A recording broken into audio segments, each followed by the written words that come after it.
Era callado y juicioso, y consideraba que la felicidad está del lado de aquel que esté satisfecho. Mucha gente le conoce como el gran filósofo, pero este científico griego también realizó descubrimientos fundamentales en biología, ética, estilística, meteorología y estética. Era un hombre sabio. Aristóteles confiaba en la virtud de la mente humana, ya que estaba inspirada en una realidad cognitiva, la cual existe de una forma independiente a los deseos y opiniones humanas. Aristóteles nació en Estágira, una península al norte de Grecia, en el año 384 a.C. Su padre, Ninómacos, oficiaba como médico del padre de Filipo de Macedonia, el rey Amintas III. Tenía la reputación de ser un médico muy fidedigno. Le dio a su único hijo una inmejorable educación. Desde su niñez, Aristóteles estaba ya destinado a seguir los pasos paternos y, en consecuencia, se comprometió muy seriamente a los estudios de farmacología y anatomía y, probablemente, asistió a su padre en varias intervenciones. En el año 367, Aristóteles viajó de Macedonia a Atenas para continuar con su educación. Durante el viaje, el joven tuvo que hacer uso de sus conocimientos médicos para salvar a un ciudadano adinerado de una infección sanguínea. Por lo tanto, con solo 17 años, Aristóteles ya estaba considerado como un excelente doctor. Una vez en Atenas, Aristóteles ingresó en la Academia Platónica. Tras 2 años de duro trabajo y esfuerzo, ya era capaz de impartir lecturas en retórica. El joven Aristóteles se ganó la confianza del viejo Platón y el derecho de unirse al círculo de los filósofos más sabios, los platónicos. A pesar de que el estudiante apreciaba a su mentor, Aristóteles también hacía críticas de sus puntos de vista. Un ejemplo son estas palabras escritas con su propia mano. Amicus Plato, sed magis amica es veritas. Aprecio a Platón, pero aprecio más la verdad. Tras 20 años de impartir clases en la Academia de Platón, Aristóteles creó escritos sobre lógica, física, retórica y escribió tratados sobre la vida y el alma. En el año 347, cuando muere Platón, Aristóteles se traslada a Tárnea, en Asia Menor, pues allí se encontraba otro pupilo de Platón, Hermias. Una vez allí, el filósofo le ofrece su amistad desinteresada y su ayuda como consejero político. Aristóteles dijo: la amistad es lo más necesario en la vida, puesto que nadie podría vivir sin amigos, incluso aunque sea el más dichoso. Aristóteles residió plácidamente durante 3 años en el reino de Hermias, pero cuando éste murió, regresó a Macedonia. Con 40 años, Aristóteles tuvo una calurosa bienvenida en Macedonia. Filipo de Macedonia disfrutaba las conversaciones intelectuales del filósofo y le propuso hacerse responsable de la tutoría de su hijo, el futuro Alejandro Magno. Durante los próximos 8 años, Aristóteles fue el profesor del que sería el futuro conquistador Alejandro Magno. Ciertos históricos han llegado a observar que, sin las nociones éticas, físicas y lógicas que Aristóteles le inculcó, Alejandro no hubiera desarrollado esa habilidad de estratega militar. En el año 335, cuando el gran Alejandro ascendió al trono y comenzó con sus conquistas, propuso a Aristóteles crear unas crónicas que narrasen todas sus gloriosas victorias. Este se negó. El filósofo prefería las actividades pedagógicas y meditar tranquilamente en el seno de la naturaleza en vez de las campañas militares. Antes de cumplir los 50 años, regresó a Atenas para formar su propia escuela filosófica. La escuela aristotélica estaba cerca del santuario de Apolo Licio, y en su honor la escuela se llamaría Liceo. Para enseñar filosofía, retórica y lógica a sus alumnos, Aristóteles rechazaba los métodos tradicionales y les inculcaba la filosofía a través de discusiones mientras caminaba con ellos por el jardín. A la escuela también se le denominaba con el nombre de perípatos, una especie de galería cubierta donde se discutía y se paseaba. Aparte de la filosofía, en la escuela también se creaban físicos, históricos, astrónomos y geógrafos. Aristóteles les decía a sus pupilos: para tener éxito hay que seguir a los que se tiene delante y no esperar a los que se tiene detrás. Junto con algunos de sus alumnos, Aristóteles realizó varios descubrimientos en diferentes ciencias que crearon la base para investigaciones más avanzadas en siglos posteriores. Estaba muy en contacto con la filosofía de la naturaleza y así la clasificó en el mundo inorgánico, las plantas, los animales y los humanos. En política creó la reforma constitucional y el Estado sistemático. Él consideraba que la monarquía, la aristocracia y la democracia moderada eran la mejor opción. En la estética, Aristóteles introdujo el concepto de la catarsis, la clarificación del espíritu humano. Pero en el año 323, tras la muerte de Alejandro Magno, la posición social de Aristóteles se vio en peligro. En Atenas se sostenían las órdenes de los macedonios y, en consecuencia, la ciudad se vio inmersa en una reacción antimacedónica. Cuando Aristóteles tenía 60 años, bajo el conocimiento de que Alejandro había seguido las pautas científicas de Aristóteles, los atenienses exiliaron al sabio fuera de Atenas. El gran filósofo pasó el resto de sus días en la isla de Calcis, en Eubea. Murió en el año 322 a la edad de 62 años. En los trabajos de Aristóteles se concentran todos los conocimientos y experiencias griegas. Han pasado los siglos y al final, en el siglo XX, la República griega acuñó sus monedas con el rostro del sabio Aristóteles impreso en ellas, junto con una de sus frases: «Todo hombre, por naturaleza, tiene aspiración al conocimiento».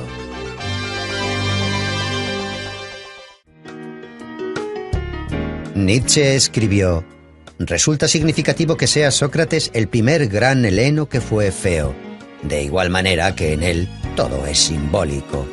Es el padre de la lógica, la cual representa el carácter de la ciencia pura».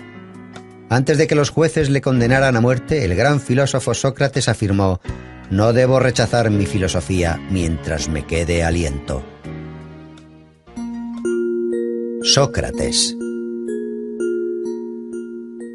El antiguo filósofo griego nació en Atenas en el año 469 a.C., en la familia del cantero Sofronisto y la comadrona Fainarate. Puesto que Sócrates era analfabeto, toda la información que se conserva de él es gracias a los trabajos de sus discípulos Platón y Jenofonte. No existe mucha información sobre los primeros años de su vida, pero se sabe que con 17 años ya llamaba la atención por la gran agudeza de sus razonamientos y su facilidad de palabra. Era de pequeña estatura, vientre prominente, ojos saltones y nariz respingona. Aspirando a concienciar a los ciudadanos sobre la perfección moral, Sócrates realizaba numerosas tertulias, en las plazas y en las calles. A la sombra de un olivo pasaba horas discutiendo sobre la justicia y la virtud. La negligencia de los quehaceres diarios llevaron a Sócrates a una extremada pobreza. Recorría las calles de Atenas descalzo y vestido con la misma túnica. Antifón, el sofista, decía que ningún esclavo querría ser tratado como él se trataba a sí mismo. Sócrates se sumergía tan profundamente en sus propios pensamientos que llegó a permanecer todo un día en el mismo sitio. Aunque con el comienzo de la guerra del Peloponeso, cuando el peligro amenazó a su ciudad natal, Sócrates luchó valientemente por la protección de Atenas. Cuando el oráculo de Delfos anunció que Sócrates era el griego más sabio, el mismo filósofo se sorprendió mucho. Interpretó el oráculo como un enigma y se aventuró a encontrar hombres más sabios que él. Acudió a los sofistas, quienes ejercían la profesión de enseñar la sabiduría. Fingiendo ser un ignorante, Sócrates preguntaba humildemente a los sabios de Atenas sus conocimientos sobre el bien, la belleza y la virtud. Después, con una agilidad irónica espléndida, les hacía notar sus propios errores. Su mérito más grande fue crear un método inductivo que le permitía llevar a sus alumnos a la solución de los problemas que se le planteaban, por medio de hábiles preguntas, cuya lógica iluminaba el entendimiento. Inspirado por cómo su madre ayudaba a traer niños al mundo, él creó el método denominado como mayéutica. Sócrates llegó a la conclusión de que realmente era el griego más sabio, por el mero hecho de que él, a diferencia de los demás, era consciente de su ignorancia. Solo sé que no sé nada. Sócrates pensaba que los dioses le habían encomendado la misión de impedir que los ciudadanos cayeran en la hibernación espiritual, y actuaba como una avispa que incordia a un caballo. De hecho, ese fue el apodo por el que le conocían, la avispa ateniense. Sócrates intentaba comprender y formular principios morales que fuesen uniformes para todo el mundo. Solo hay un bien, es el conocimiento. Solo hay un mal, es la ignorancia, decía Sócrates. Insistía en impartir una educación a los jóvenes en la que no solamente los padres, sino también los poetas y los filósofos deberían comprometerse. Los ciudadanos atenienses se quejaban de que parecía que perdían el control de sus hijos, porque el astuto filósofo les estaba arrebatando el afecto de sus niños. Aristófanes describe esta situación en su comedia Las nubes. Cuando un joven le preguntó a Sócrates si era necesario casarse, Sócrates le contestó: «Haz lo que desees, te arrepentirás de todas formas». El propio Sócrates, a la edad de 40 años, contrajo matrimonio con una joven de 19 años. Ella se llamaba Xantipa. Se la conocía por su escandaloso temperamento. No obstante, Sócrates, con pleno dominio de sí mismo, aguantaba a su insensata esposa con su calmada filosofía. Tras la larga guerra del Peloponeso, Atenas cayó en las manos de Criteas, un tirano espartano y un antiguo discípulo de Sócrates. A pesar de que Sócrates nunca había colaborado con tiranos de ninguna clase, el filósofo fue acusado por no reconocer a los dioses atenienses y por corromper a la juventud. Con 70 años, cuando se presentó ante el tribunal, el viejo filósofo probó a través de construcciones lógicas que no debería ser sometido a juicio, sino ser honrado como el benefactor de la sociedad e instructor espiritual. Los jueces se enfurecieron y fue declarado culpable de todos los cargos y condenado a muerte. Aguardando a la ejecución, Sócrates pasó su último mes de vida en la cárcel hablando de filosofía con sus compañeros, tratando temas como la inmortalidad del alma. Antes de la ejecución, su amigo Crito le había facilitado una salida para escapar de Atenas, pero Sócrates la rechazó porque creía que había que cumplir las leyes aunque fueran injustas. Cuando llegó el día, Sócrates bebió la cicuta sereno y callado. Sus últimas palabras fueron: «Crito, le debo una gallina a Asclepios». En aquellos tiempos, cuando un paciente se recuperaba, se sacrificaba una gallina a Asclepios, el dios de la medicina. Esas palabras reflejan que la muerte del cuerpo simboliza la recuperación del alma.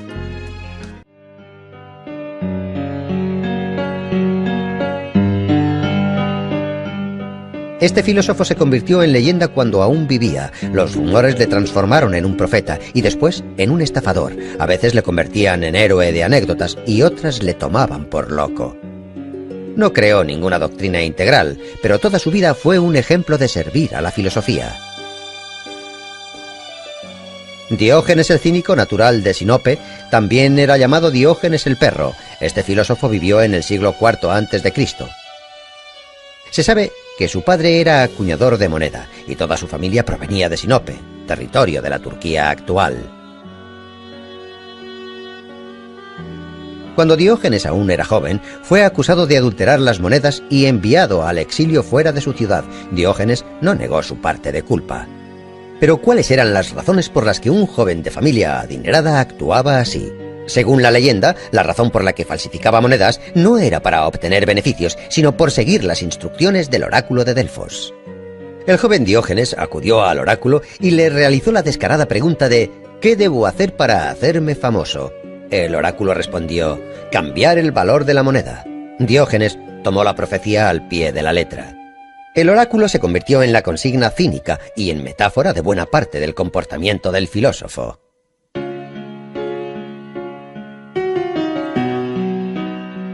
Expulsado de su Sinope natal, Diógenes viajó a Atenas, donde conoció al filósofo griego Artístenes, fundador del cinismo. Artístenes consideraba que el hombre debiera despegarse de los prejuicios que le inculcan para liberarse de las leyes de la sociedad y vivir como un perro callejero.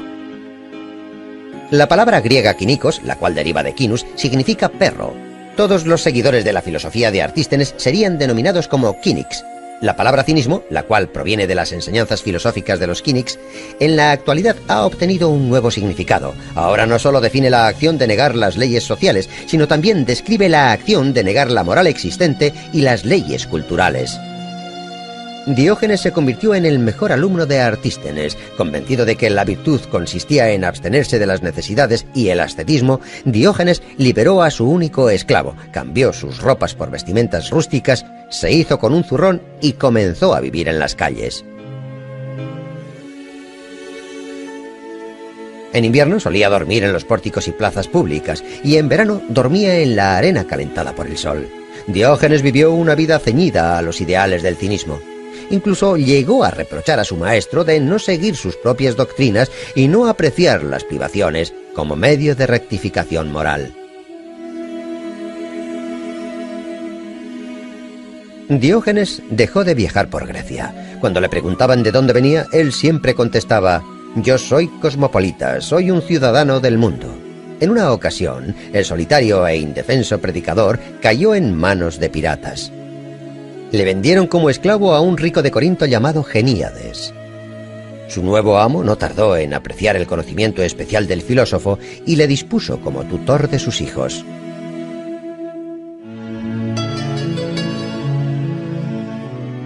A pesar de todas las penurias que tuvo que vivir, Diógenes siempre fue fiel a su filosofía cínica. Continuó como esclavo hasta el día de su muerte, pero ya que apreciaba su libertad interior, eso nunca le hizo infeliz. Diógenes llegó al extremo de su ascetismo. En una ocasión, tras ver a un niño beber del cuenco de sus manos, destruyó el cuenco de madera que era su única posesión, además de su capa, su zurrón y su báculo. El filósofo pensaba que el hombre no necesitaba nada personal porque todo lo necesario se daba en el nacimiento. El filósofo conocido como Diógenes el perro se comportaba como un animal descarriado. Rechazaba las leyes públicas y retaba las tradiciones ya establecidas. También se cuenta que el filósofo vivía en un barril y que los días soleados caminaba con una antorcha. Cuando le preguntaban la razón de esto, él contestaba: «Estoy buscando a un hombre honesto». La gente siempre le decía: «Diógenes, ya eres demasiado mayor. Es el momento de que te calmes». Pero el filósofo contestaba: «Ya casi he terminado. Ahora es el momento de correr, no de pararse». Su peculiar estilo de vida, su extrema agudeza y su irresistible energía hicieron del filósofo una leyenda de la antigua Grecia. De las muchas anécdotas de Diógenes, hay una que cuenta que Alejandro Magno en persona acudió a ver al filósofo. Alejandro Magno encontró al filósofo descansando en un ciprés cerca de Corinto. El omnipotente Alejandro se dirigió a Diógenes diciendo: «Puedes pedirme todo lo que desees». Entonces, la lengua afilada de Diógenes respondió: «Deseo que te apartes, me estás tapando el sol». Las crónicas históricas afirman que el filósofo vivió hasta una avanzada edad. La profecía del oráculo de Delfos se cumplió. La vida del filósofo desafió las bases de la sociedad y cuestionar las morales públicas le convirtió en toda una leyenda. El filósofo cínico de Sinope se convirtió en el símbolo de la libertad y la felicidad. Incluso el omnipotente Alejandro Magno, estando al filo de la muerte, dijo: «Si no fuera Alejandro, hubiera querido ser Diógenes».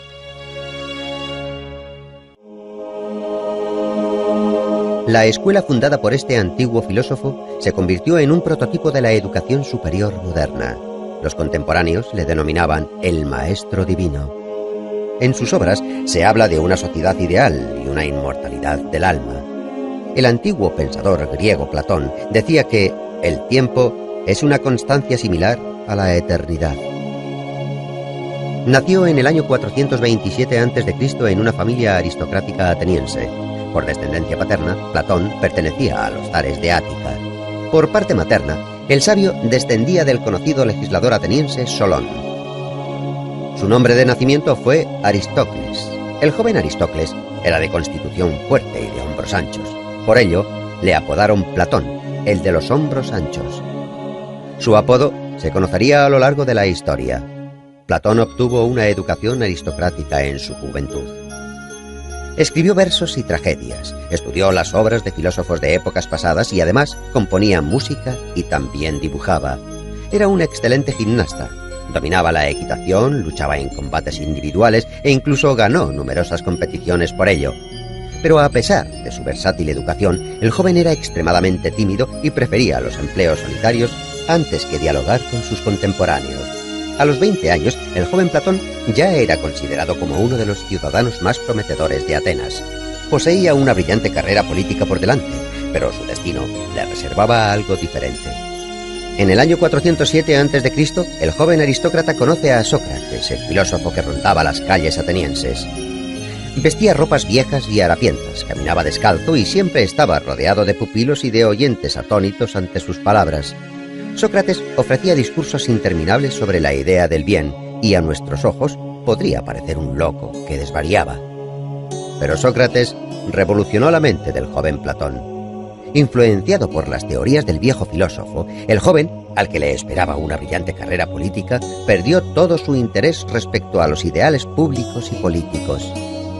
Platón comprendió entonces que una sociedad basada en tales ideales estaba condenada a la destrucción y para rescatarla había que buscar una manera nueva de hacer las cosas. En el año 399, la trágica muerte de Sócrates obligó a Platón a dejar Atenas. Pasó 12 años de su vida viajando por Grecia y el sur de Italia. Participó en la guerra de Corinto. En Sicilia fue capturado y convertido en esclavo, pero uno de sus amigos le liberó. Entonces decidió volver a su Atenas natal, donde fundó la escuela filosófica a la que bautizó con el nombre de Academia. Esta se convirtió en la escuela más famosa de toda la antigüedad clásica y permaneció abierta durante cientos de años, hasta que, en el año 529 después de Cristo, el emperador romano Justiniano I cerró sus puertas para siempre. La filosofía de Platón cambió la antigua representación del mundo. Sus teorías sobre los comienzos individuales del mundo y sobre la inmortalidad del alma se convirtieron en un prototipo de la religión cristiana. Platón comparaba el alma humana con una cuadriga, donde caballos blancos y negros tiraban de ella, los comienzos nobles y malvados del hombre. El ecuestre, que maneja la cuadriga, es la razón. Cuando el ecuestre domina los caballos negros, el comienzo del alma, el alma puede crecer hasta asimilarse a la de los dioses. Uno de los temas centrales en la filosofía de Platón, el cual se expone detalladamente en su obra República, es la estructura ideal de la sociedad y el Estado. Platón confiaba en la realización y en la encarnación de sus ideas. Para esa misma causa, a los 61 años Platón emprendió un viaje a Sicilia. Dionisio I, el tirano de Siracusa, alababa la filosofía de Platón e invitó al filósofo a llevar a cabo las reformas deseadas. Platón esperaba poder transformar Siracusa en un estado ideal, pero al verse envuelto en varios juicios, el filósofo tuvo que dejar la ciudad. No obstante, la decepción de Platón no fue extrema. 5 años más tarde regresó a Sicilia e intentó realizar su tan ansiada transformación de nuevo. Tampoco tuvo éxito esta vez. Tras este fracaso, Platón no volvió a abandonar su Atenas natal. Dedicó su vida a la academia. El filósofo murió en el año 347 a.C., dejando tras de sí una amplia herencia de escritos. Obras de Platón fueron transformadas en diálogos. A pesar de los años, estas obras siguen despertando el interés de las mentes científicas. La leyenda griega más conocida, escrita por Platón, fue el mito de Atlantis, una isla fértil, poblada y con una civilización avanzada. Como consecuencia de un cataclismo desconocido, probablemente un terremoto, Atlantis se sumergió en las aguas. Este pequeño episodio, escrito en el diálogo de Platón Crito, ha suscitado numerosas hipótesis. Los científicos discuten sobre el lugar, la época y, en general, sobre la posible existencia de la mítica Atlantis. En el año 2004, el Dr. Kunz, de la Universidad Alemana de Wuppertal, llevó a cabo un análisis vía satélite que mostraba fotos de ciénagas saladas cerca de la ciudad española de Cádiz. En las fotos se apreciaban claros remanentes de construcciones antiguas que concordaban con los relatos platónicos. El alemán creyó que Atlantis no era una isla, sino tierras bajas que fueron destruidas a causa de una inundación entre los años 800 y 500 a.C. El antiguo pensador griego, quien dejó una extensa cadena de pupilos y actualizó la filosofía antigua, dijo una vez: «El hombre es una especie de juguete inventado por Dios. Dejadle jugar por tanto a los juegos que más le diviertan, a pesar de que eso contradiga a lo que se cree bueno en nuestros tiempos».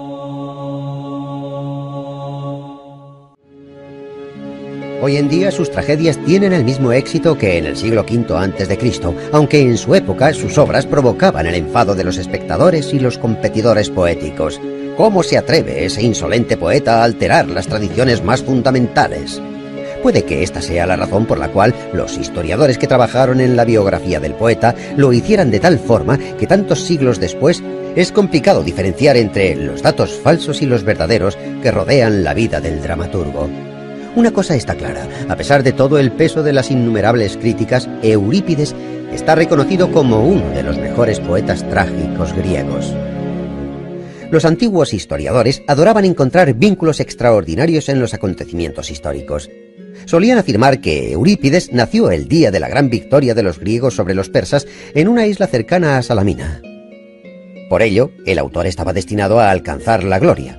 Existen otras teorías que apuntan que el dramaturgo nació unos años más tarde, en el 484 a.C., y que el hecho de que se convirtiese en uno de los mejores autores de su época fue por méritos propios. Los poetas atenienses y contemporáneos de Eurípides no tenían por costumbre elogiar los poemas de otros.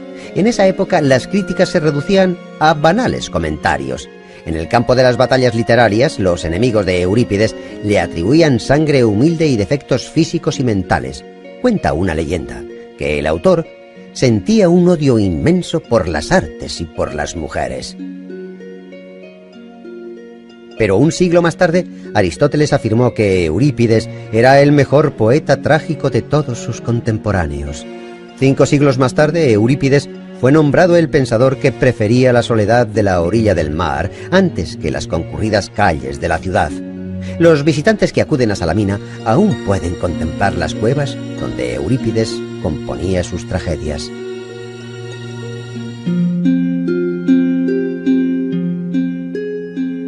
Como otros trágicos, las obras de Eurípides tratan de leyendas y eventos de la mitología que describen crímenes, asesinatos, venganzas, perjurio, incesto, autosacrificios glorificados, severidad, devoción y valentía. Eurípides usaba los mitos de forma inteligente. Fue el primer poeta griego en mostrar a la gente tal y como era en su vida real, con sus defectos y sus conflictos. Los héroes de las obras de Eurípides eran personas comunes con sus debilidades y sus grandezas. En la tragedia Ifigenia en Táuride, la hija de Únzar, habiendo superado el miedo a morir, algo natural en todo ser humano, sacrifica su vida deliberadamente por el bienestar de su pueblo. Otra heroína, Fedra, elige la muerte con el objetivo de limpiar su nombre, y en su última carta calumnia a su hijo adoptivo.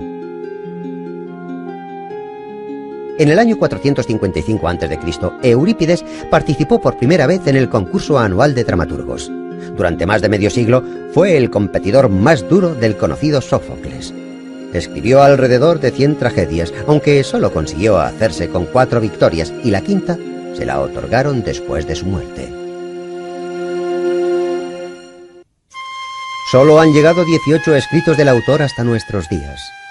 En tragedias como Medea, Hécuba y Andrómaca, el autor habla de problemas que eran objeto de especulación en Atenas en el siglo V a.C., temas como el papel de los dioses en el destino de un hombre, la racionalidad del mundo, Esparta como el enemigo de Atenas en la guerra del Peloponeso, etc. Al igual que Sófocles, su competidor más renombrado, Eurípides, utilizaba la mitología en sus escenarios. De hecho, los antiguos mitos eran su herramienta favorita para crear las tragedias. Los predecesores del dramaturgo eran expertos en volver a relatar los ya famosos argumentos. Eurípides fue el primero en desviarse de estas tradiciones y, con perspicacia, intentar sumirse en el mundo interior de los héroes y de sus sentimientos. En la tragedia Alcestis, por ejemplo, Eurípides utiliza la famosa historia mitológica sobre 2 hermanos que deciden vengarse de su madre. Pero al contrario que en el mito, la Alcestis de Eurípides no es la salvadora de su hermano. Lo verdaderamente importante para el dramaturgo era intentar descubrir los sentimientos de esos niños que osaron tener el coraje de pegar a su propia madre. Esta aproximación de Eurípides hacia los mitos desencadenó sentimientos contradictorios. Por una parte, existía una empatía sincera y por otra, una indignación noble. Pero era una blasfemia. Eurípides tuvo la osadía de cambiar una historia que todo el mundo conocía desde su niñez, y los atenienses, como todos los humanos que les vivieron antes y después de ellos, desconfiaban en todo aquello que era nuevo y diferente. Puede que este fuera el motivo por el que Eurípides fuera un incomprendido en su época. Es posible que esa fuese la razón de que abandonara Atenas en el año 408 a.C. para pasar el resto de sus días en Macedonia y trabajar en la corte de Arquelao como poeta y escritor. Allí, en Macedonia, entre los años 407 y 406 a.C., Eurípides falleció en las líneas de una triste primavera que podrían formar un epitafio. No debe lamentarse la muerte, debe lamentarse la vida destinada a la lucha y a una vida miserable. Desde los tiempos antiguos solo nos han llegado unas pocas imágenes del dramaturgo, pero visualmente demuestran que durante toda su vida Este hombre melancólico inclinaba su cabeza pensativo agradeciendo los reconocimientos, pero sin comprender los injustos y constantes ataques. Antes de que se implicase en el estudio de las ciencias, la historia parecía un mito. Su propia vida parece una leyenda. Patriota griego y un entusiasta de los viajes, fue el fundador de la etnografía. Fue escritor y científico, fue el padre de la historia. Heródoto de Halicarnaso dejó constancia de un ecúmeno, desde la civilización europea hasta lo que nosotros entendemos como civilización más moderna.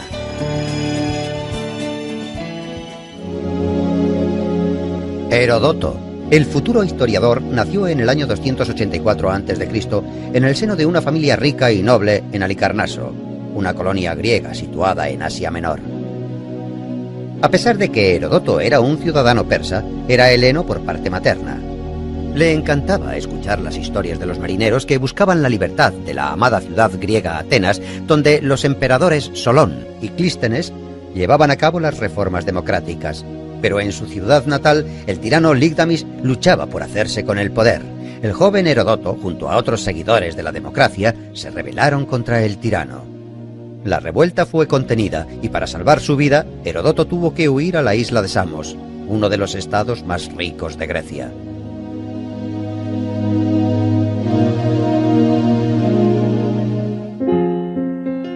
En el año 464 a.C., cuando Heródoto cumplió los 20 años, dejó la isla griega para viajar de país en país y dirigirse al este. Viajó por tierra y mar y visitó lugares como Fenicia, Siria, Macedonia, Delfos y Atenas. Heródoto de Halicarnaso resultó ser un viajero inquisitivo y emprendedor. Investigó cuidadosamente las inscripciones sagradas, los templos, las crónicas, la colección de oráculos y profecías, leyó numerosos trabajos literarios y estudió las costumbres locales. Más tarde, con diligencia, escribió todas sus observaciones personales en un libro que se convertiría en la famosa Historiae, el primer libro histórico de los tiempos antiguos. En el libro, Heródoto describía la distribución de la población de Babilonia y el método de construcción de sus edificios. El sociable ciudadano Heródoto también viajó a Egipto y allí aprendió de los sacerdotes locales que en la pirámide de Keops constaba por escrito la cantidad de rábanos, cebollas y ajos que habían comido los esclavos mientras construían la pirámide. Heródoto visitó la costa norte del Mar Negro, donde se relacionó con la tribu de los escita, que eran personas bélicas y crueles. Acorde con los relatos de Heródoto, los escita se bebían la sangre de sus enemigos y para ello utilizaban sus cráneos. Además, ostentaban los cueros cabelludos como trofeos o botines de guerra. Las descripciones sobre la vida de los escita que Heródoto escribió fueron más tarde verificadas por investigaciones arqueológicas que encontraron restos sepulcrales de la tribu en el sur de Rusia y en Ucrania. Las anotaciones de los 10 años que Heródoto de Halicarnaso había recopilado durante sus viajes se convirtió en una grandiosa obra que nunca fue titulada. No obstante, muchos historiadores creen que la obra fue titulada Historiae, que significaba investigación y desarrollo en el griego antiguo. 330 años después, en el siglo II a.C., científicos de Alejandría dividieron la composición de Heródoto en 9 tomos y los dedicaron a las 9 musas. El primer libro, por ejemplo, fue titulado Clío. La guerra de los griegos contra el imperio persa era el principal argumento de esta gran obra. Heródoto fue contemporáneo de estos sucesos. El historiador admiraba el coraje de los griegos y quería narrar para futuras generaciones las batallas que los griegos y persas soportaron durante 50 años. Más de la mitad de la obra se refiere a los antecedentes de las guerras médicas y el resto a la propia contienda.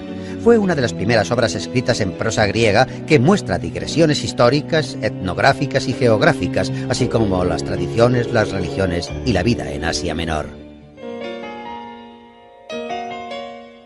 En el año 443 a.C., cuando la guerra entre griegos y persas llegó a su fin, Heródoto viajó al sur de Italia con el fin de encontrar una colonia llamada Turios. Finalmente, a la edad de 40 años, a Heródoto se le llamaba Turio, por haber ayudado a fundar esta colonia. Los investigadores opinan que este lugar fue su último cobijo.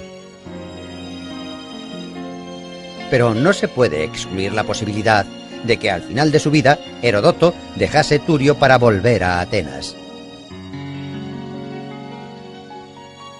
No se conoce demasiado sobre los últimos años del historiador.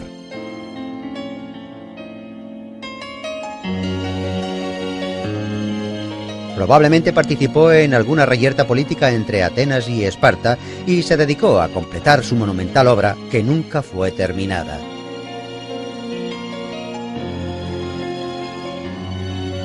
Los relatos de Historiae se detienen en el año 478, en la descripción de una cercana aldea llamada Sesta. Heródoto vivió alrededor de 60 años y murió cerca del año 425 a.C.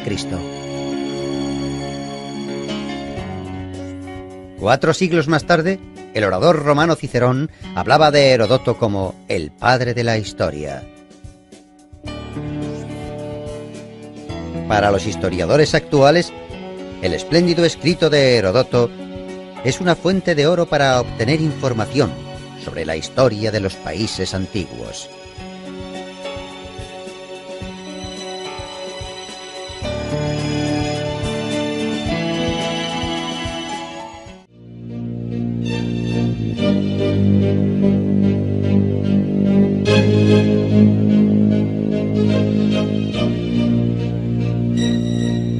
Sus contemporáneos escribieron: tuvo una vida larga y feliz. Creó infinidad de tragedias preciosas y murió sin conocer la desgracia. Escribió más de 100 obras, pero solo se conservan 7 de ellas, aunque éstas demuestran que Sófocles fue uno de los mejores poetas trágicos de la antigüedad. Sé osado. Lo que los sueños te traen con la luna, los rayos del sol se lo llevarán. Hijo mío, no hay mejor regalo que la vida. Como ocurre con otros poetas antiguos, no se conoce demasiado sobre Sófocles. Nació en Colono, un pueblo cerca de Atenas. El autor haría conocido su lugar de nacimiento por medio de su tragedia Edipo en Colono. Era hijo de un rico armero llamado Sófilo.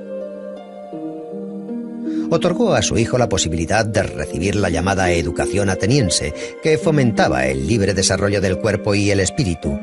El joven Sófocles se inclinaba por jugar a la pelota y estudiar música. A los 16 años fue elegido director del coro de muchachos que dedicaba himnos a los dioses, para celebrar la victoria contra los persas en la batalla de Salamina. Esta batalla conecta a 3 de los mejores poetas trágicos de la antigua Grecia. Esquilo participó en la batalla de Salamina. Sófocles le glorificó por ello.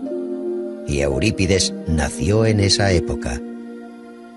Según ciertos estudios, en el año 480 a.C., Sófocles ya había comenzado a labrar su trayectoria como poeta trágico. Pero no fue hasta 12 años después cuando debutó como poeta trágico en las Dionisias, el concurso teatral que se celebraba anualmente en Atenas, y se hizo con el primer premio derrotando al gran Esquilo. Según la opinión de sus contemporáneos, Sófocles elevó la tragedia a un nivel superior, añadiendo un tercer actor en la escena y dando un mayor juego al diálogo. El escritor Diógenes Laercio expuso la historia de la tragedia griega de la siguiente manera: si uno quiere atribuir a Esquilo todas las innovaciones escénicas, como por ejemplo la luz y el estruendo de los rayos, las máscaras y los cantos, los atuendos ceremoniales de los reyes y las ropas de lana de los profetas, uno debería pensar que quizás Sófocles inventó todo eso. Además, a diferencia de Esquilo, Sófocles se centró, más que en el argumento, en los sentimientos y los sufrimientos de los hombres. Sófocles admiraba la fuerza mental que un hombre es capaz de demostrar. En su famosa obra Antífona, Sófocles comienza el estribillo diciendo: «Hay muchas maravillas en el mundo, pero el hombre es la más maravillosa de todas ellas».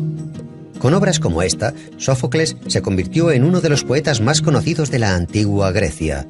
En el festival en honor a Dionisio ganó el primer premio en más de 20 ocasiones y el segundo más de una docena de veces. Pero nunca se permitió quedar el tercero, que para él sería el último puesto. Escribió más obras que muchos autores, 123 dramas, pero solo 7 han llegado a nuestros días. Áyax, las Traquinias, Electra, Filoctetes y la trama de la familia del rey Edipo fue quien otorgó la mayor fama a su autor. La trama consta de las tragedias Edipo Rey, Edipo en Colono y Antígona.